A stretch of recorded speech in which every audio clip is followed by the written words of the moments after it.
T'as déjà rêvé d'attraper le trade dont tout le monde reparle un an plus tard? Tu sais, celui qui transforme une petite mise en jackpot? Le genre de trade qui t'obsède encore à 3h du matin parce que t'as pas cliqué au bon moment? Eh bien, PayGen pourrait être ce trade. Nom complet, Precigen Inc. Ticker, PayGen. Cours actuel, $3. Certains analystes de Wall Street le voient déjà filer vers $8 et plus. Et l'histoire derrière, elle est digne d'un film. On va remettre un peu de contexte biotech. On commence par le décor. Le monde de la biotech, c'est un casino scientifique. Tu as des centaines de petites sociétés, la plupart brûlent du cash, vivent d'augmentation de capital et disparaissent sans laisser de traces. Mais de temps en temps, une seule annonce change tout. Et c'est exactement ce qui vient de se produire pour Precigen. Le 19 août 2025, la FDA a fait tomber le verdict. Elle a approuvé Papzimeos, nom scientifique Zopapogène imadovec. Un nom à rallonge, mais une nouvelle qui change la vie de milliers de patients et potentiellement de milliers d'investisseurs. Mais quelle est la maladie ciblée? Parce que Papzimeos ne vise pas une grippe banale. Non, on parle d'une maladie rare, destructrice, appelée papillomatose respiratoire récurrente, une horreur. Imagine des excroissances dans la trachée, la voix qui s'éteint et surtout des opérations chirurgicales à répétition. Certains patients passent 40 fois au bloc opératoire dans leur vie. Jusqu'ici, il n'y avait aucun traitement médicamenteux. Zéro, seulement la chirurgie. Et là, Precigen arrive avec le premier traitement approuvé au monde, le seul, l'unique. Tu vois où je veux en venir? L'impact de la FDA. La FDA, c'est le boss final.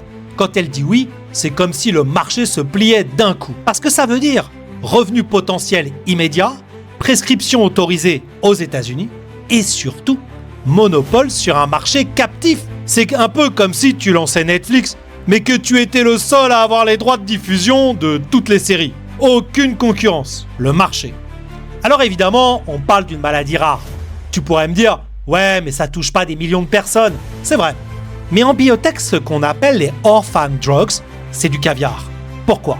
Parce que l'absence de concurrence, ça veut dire un prix élevé, des remboursements, des soutiens des assurances et les marges deviennent obscènes. Tu ajoutes ça au fait, les patients sont désespérés, ils n'ont pas d'alternative.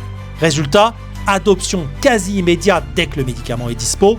Et justement, Precigen a déjà signé avec Catalent fabriquer Papzimeos à grande échelle. Pas dans 2 ans, pas dans 5 ans, maintenant. La réaction du marché. Quel en est le résultat? Depuis le début de l'année, l'action PayGen a bondi de plus 163%. Ouais, tu as bien entendu. On parle d'une action qui valait 65 centimes de dollars en janvier et qui flirte aujourd'hui avec les $3,20. Et ce n'est peut-être que le début, parce que le marché adore les histoires de ce genre. Le first mover, le pionnier, seul approuvé et les analystes. Ils ne se gênent pas. HC OneRight, objectif $8,50. Citizen JP Morgan, objectif $8. Cantor Fitzgerald, overweight, valorisation entre 1,7 et 1,8 milliard. Bref, on parle potentiellement d'un x2 ou d'un x3 sur les cours actuels, selon les pros. Mais attention, la volatilité biotech. Mais attends avant de t'emballer.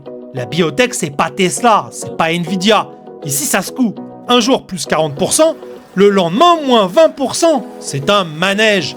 Si tu as le cœur fragile, tu vomis avant d'arriver au sommet. Et pour ceux qui tiennent la barre, les gains peuvent être monstrueux. Le 27 août, date à retenir. Pourquoi le 27 août est si important? Parce que c'est là que Precigen pourrait officialiser la commercialisation de Papzimeos avec ses partenaires. Que le marché verra si la promesse se transforme en réalité. Et crois-moi, si les premiers signaux de vente arrivent, le cours n'attendra pas les retardataires. Imagine-toi dans 6 mois, si tu vois PayGen à 7 ou $8, si tu repenses à ce moment aujourd'hui où elle était encore à autour de 3, et là, une petite voix intérieure te dit « Pourquoi j'ai pas cliqué ?» C'est ça le FOMO, la peur de rater le train. Et en bourse, ce train ne repasse pas toujours. Alors, tu veux rester spectateur? Ou tu veux être l'un de ceux qui diront « Moi j'étais là, j'ai surfé Precigen quand c'était encore une small cap obscure. » Abonne-toi à Nicostock, active la cloche et prépare-toi pour le 27 août. Parce que si Precigen confirme, ça pourrait être bien le trade biotech de l'année. Mais le mot japonais de la fin, kakusei, l'éveil. Parce qu'au moment où le marché s'éveille, il est déjà trop tard pour ceux qui dorment.